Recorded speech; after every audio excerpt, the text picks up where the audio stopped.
धनतेरस पर क्यों की जाती है धन्वंतरि की पूजा? कौन थे धन्वंतरि जिनको कहा जाता है आयुर्वेद का जनक? धनतेरस पर क्यों होती है धन्वंतरि की पूजा?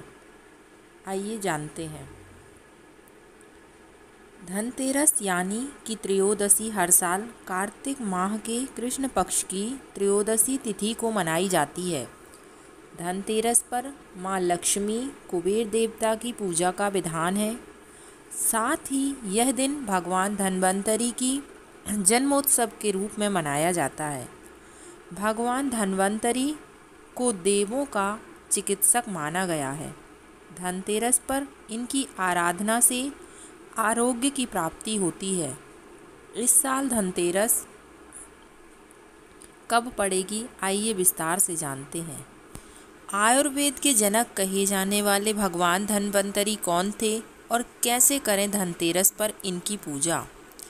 भगवान धन्वंतरि श्री हरि विष्णु के 24 अवतारों में से 12वें अवतार माने गए हैं।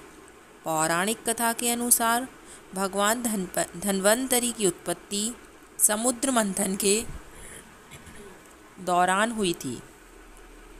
समुद्र मंथन के समय 14 प्रमुख रत्न निकले थे, जिनमें 14वें रत्न के रूप में स्वयं भगवान धन्वंतरि प्रकट हुए, जिनके हाथ में अमृत कलश था। 4 भुजाधारी भगवान धन्वंतरि के एक हाथ में आयुर्वेद ग्रंथ, दूसरे में औषधि कलश, तीसरे में जड़ी बूटी और चौथे में शंख विद्वान हैं। भगवान धन्वंतरि ने ही संसार के कल्याण के लिए अमृतमय औषधियों की खोज की थी। दुनिया भर की औषधियों पर भगवान धन्वंतरि ने अध्ययन किया, जिसके अच्छे बुरे प्रभाव आयुर्वेद के मूल ग्रंथ धन्वंतरि संहिता में बताए गए हैं। यह ग्रंथ भगवान धन्वंतरि ने ही लिखा है। महर्षि विश्वामित्र के पुत्र सुश्रुत ने इन्हीं से आयुर्वेदिक चिकित्सा की शिक्षा प्राप्त की और आयुर्वेद के सुश्रुत संहिता की रचना की। धन्वंतरि देवी की पूजा का मुहूर्त, पूजा अवधि 1 घंटे 14 मिनट की होगी। धनतेरस पर प्रदोष काल में पूजा का विधान है। इस दिन न सिर्फ धन बल्कि परिवार और अपने आरोग्य रूपी धन की कामना के लिए भगवान धन्वंतरि का पूजन करना चाहिए। अच्छा स्वास्थ्य ही मनुष्य की सबसे बड़ी पूंजी है। धनतेरस पर भगवान धन्वंतरि की पूजा से सेहत में लाभ मिलता है। उत्तर पूर्व दिशा में पूजा की चौकी लगाकर उस पर श्री हरि विष्णु की मूर्ति या फिर धन्वंतरि देव की तस्वीर स्थापित करें।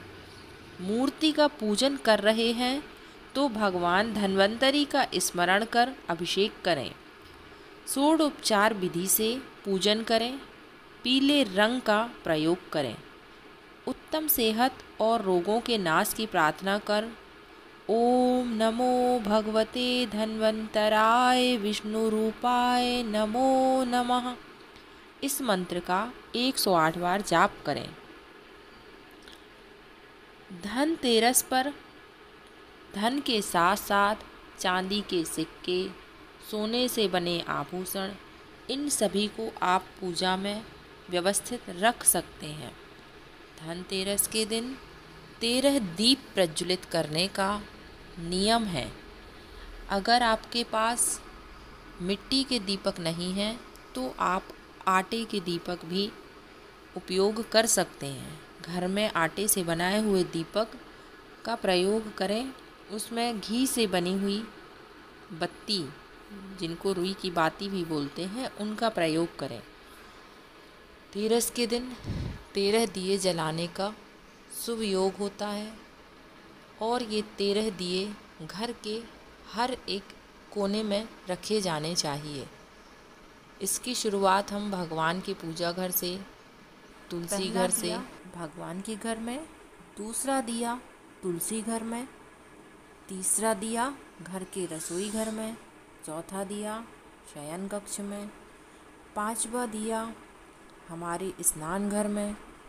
छठा दिया घर के दूसरे कमरे में, कहीं भी जहाँ आप बैठते हैं, खाना खाते हैं, उस जगह पे रख सकते हैं।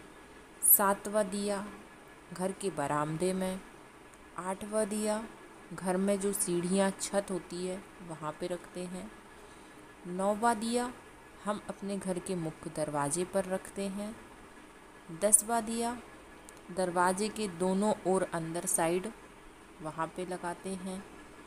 11वां दिया हम हमारे घर की जो बाहरी दीवारें हैं उस पर स्थापित करते हैं।